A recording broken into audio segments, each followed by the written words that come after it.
Lecture audio du conte La goutte d'eau de Hans Christian Andersen par Valérie Alain.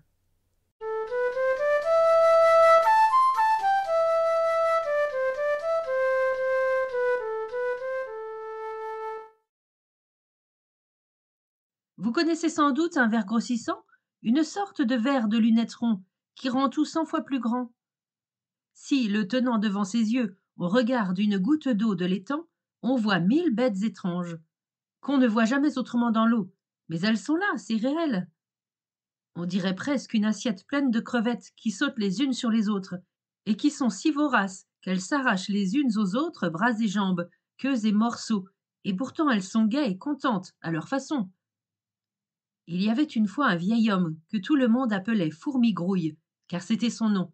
Il voulait toujours tirer de tout ce qu'il y avait de mieux, et quand ça n'allait pas, il usait de sorcellerie. Le voilà un jour assis, le verre grossissant devant les yeux, qui regarde une goutte d'eau prise dans une flaque d'eau du fossé.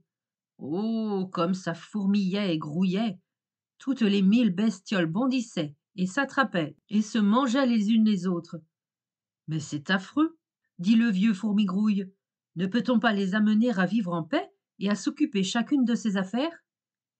Et il réfléchit longuement, mais ça n'allait pas, et il dut user de sorcellerie. Il faut que je les colore pour qu'elles soient bien nettes, dit-il. Et il versa ce qui semblait une petite goutte de vin rouge dans la goutte d'eau. Mais c'était du sang de sorcière, de la toute première espèce, à 2 sous, et toutes les drôles de bêtes eurent le corps tout rose et eurent l'air d'une ville entière de sauvages tout nus. « Qu'est-ce que tu as là » demanda un autre vieux troll qui n'avait pas de nom, et c'était précisément ce qui le distinguait. « Eh, si tu peux deviner ce que c'est, dit Fourmigrouille, je t'en ferai cadeau. Mais ce n'est pas facile à deviner, quand on ne sait pas. » Et le troll qui n'avait pas de nom regarda dans le verre grossissant. On aurait vraiment dit une ville entière, où les gens auraient couru sans vêtements. C'était épouvantable, et encore plus épouvantable de voir comme ils se poussaient et se frappaient et se tiraillaient et se mordaient. Ce qui était en bas voulait aller en haut. Ce qui était en haut voulait être en bas. Tiens, en voilà un qui a la jambe plus longue que la mienne. Paf, à bas la jambe. Et celui-là qui a une petite bosse derrière l'oreille, une petite bosse de rien du tout, mais qui lui fait mal, eh bien, elle va lui faire encore plus mal. Et celui-là fut houspillé, tiraillé et mangé à cause de cette petite bosse. Un de ces êtres était tranquille comme une petite demoiselle, et ne demandait qu'à rester en paix. Mais la demoiselle fut obligée d'avancer. On la déchira et on la mangea. C'est extrêmement drôle, dit le troll. Oui, mais que crois-tu que ce soit, dit Fourmigrouille. Peux-tu le deviner?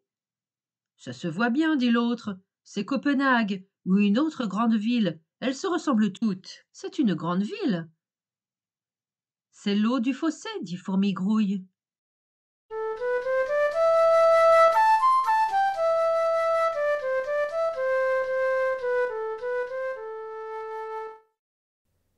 Fin de la lecture du conte La goutte d'eau. Merci de votre écoute. Je vous rends vos oreilles, cœur avec les doigts.